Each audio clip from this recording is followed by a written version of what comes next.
Welcome to another episode of Whitebeard Angler. I recommend Bass Tacos, y'all.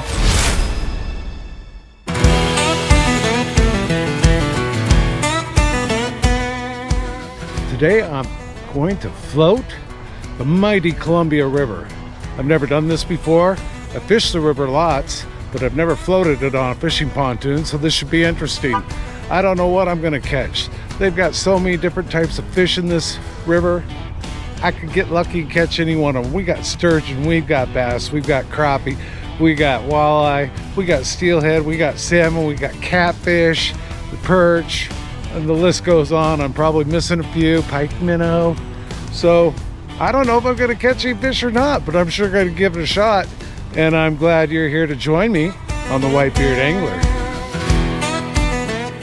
Well, in my effort to teach those of you that are new to fishing what I know about fishing, I lost my last walleye rig. It was orange. I've only got one left with me. So this is what they look like in the package. Size 2, 78 cents. They're not that expensive.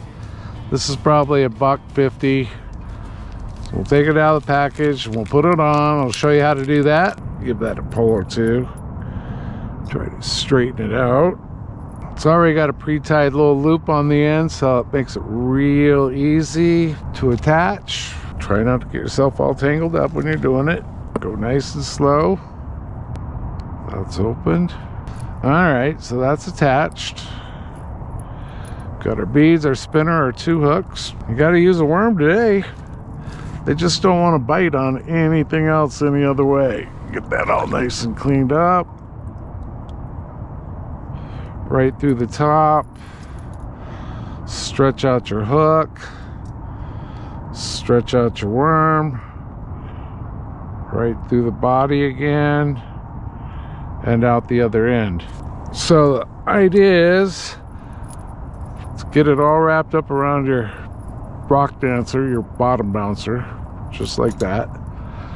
So the bottom bouncer is just, you feel it tipping, you just keep letting out line until you feel it hitting the bottom. It'll just hit the bottom like that, and you'll feel it.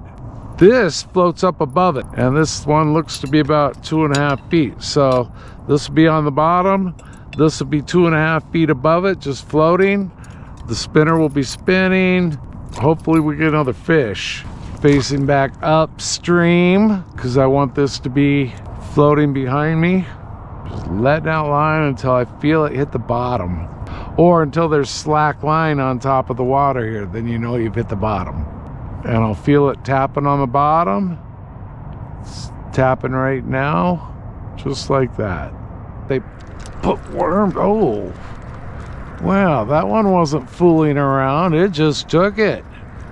Here I am trying to wipe my hands, and all of a sudden, fish on. Doesn't feel like a big one, but oh yeah, I see it down there. What do we got? Another bass. Got another bass. Nice. We like that. So that's what's biting the end of my hook. Don't be stabbing yourself with those. Little smallmouth bass, how about that? Well, he's not big enough for fish tacos, so I'm gonna drop him in the water and hope for a better fish. Oh yeah, gave me a little fish bath on the way out. And it looks like I got another fish on. Fish on here in the Columbia. What do I got? Walleye? No, another smallmouth bass. Whoa, hey, hey. We'll have none of that here. That's not how we roll. Just calm down, chill, dude. Now remember how I told you not to get stuck by these spines? If you grab them from the front and put your hand down on them, you'll close them before they have a chance to open them. Those are sharp and they don't feel good. So you just come in from the front and close them. That way you can hold it like that. Oh, 8-ounce bass, 8-inch bass. Bye-bye. There, I got a little fish on here on the angler. Got it on a walleye rig. Let's raining, but I don't care. I got fish to catch. Oh, looks like a Walter. Oh, another bass. Oh, little jumpy jump there.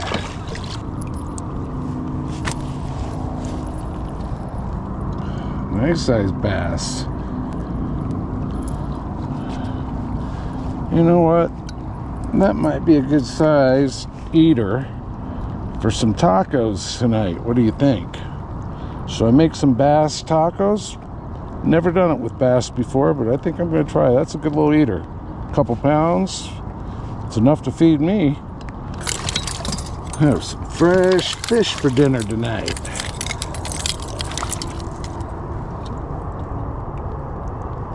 You watch those little spines on the back. You sure don't want to get hit with those. That's a lot of fun.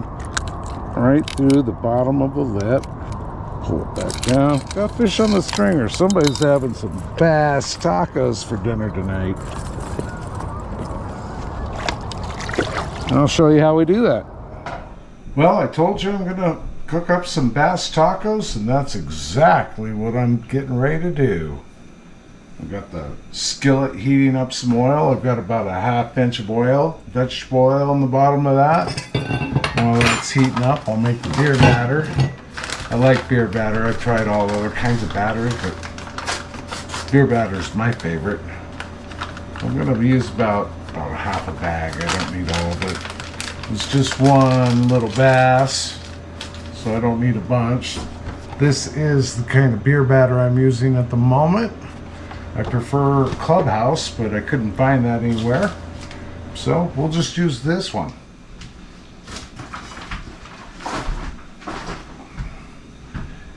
And I've got a Trailhead IPA. So we're gonna pop that open. I'm gonna pour some in there. It's about 1/3 of the can. Got a fork, mix it around in the bowl. Mix, mix, mix. It's about the right texture, right consistency. You want it to run off just like that. Cheers. Now the fish. I've deboned it, I've cut it all up into chunks. I just poured it all in there. I'm just gonna mix that around.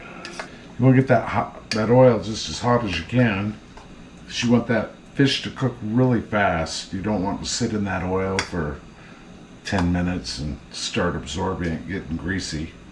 So make sure before you put that beer battered fish in there, beer battered bass, by the way, make sure that oil's hot. I love fish tacos. I've never had bass tacos, so tonight will be a treat.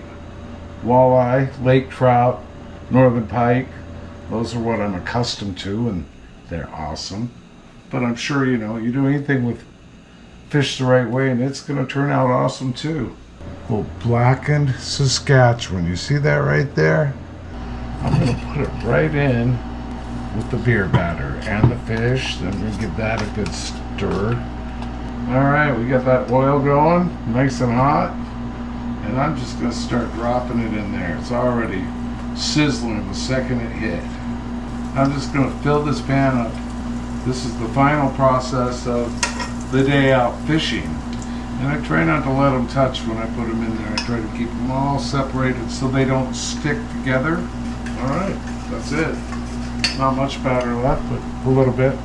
Let's cut up an avocado. You can't have tacos without an avocado, right? I love it when they're like that. Cool. And they'll start floating in the oil when they're done on one side. So wait for them to start floating and then turn them over. This is one of the many ways that I do fish tacos. It'll turn out to be a nice golden brown. I'll do a little show here. Just about done. They're all floating except for these bigger, fatter ones, but they're getting close. It's almost dinner time. There we go. What was that, about 7 minutes tops? The cooking part of this dinner is done. Voila. Beer battered bass, y'all.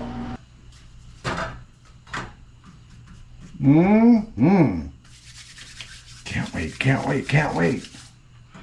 I got some good fixings to go on this too. There we go. That's all that needed. Start out with a little sour cream. Then I put a little shredded pepper jack that I just shredded up. Now we're going to slap some fish on there because that will help melt that cheese.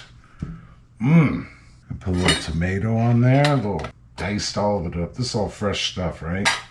Little green onions, shredded radish, raw coleslaw, a little bit of avocado, and a little bit of cilantro. I love cilantro. And last but not least tonight for this taco, some nice green salsa right over the top. Well, there it is. My first bass taco. See what I think of bass tacos. I recommend bass tacos, y'all. Thanks for watching me cook. Tight lines to you. Thanks for joining me on the Whitebeard Angler. Cheers.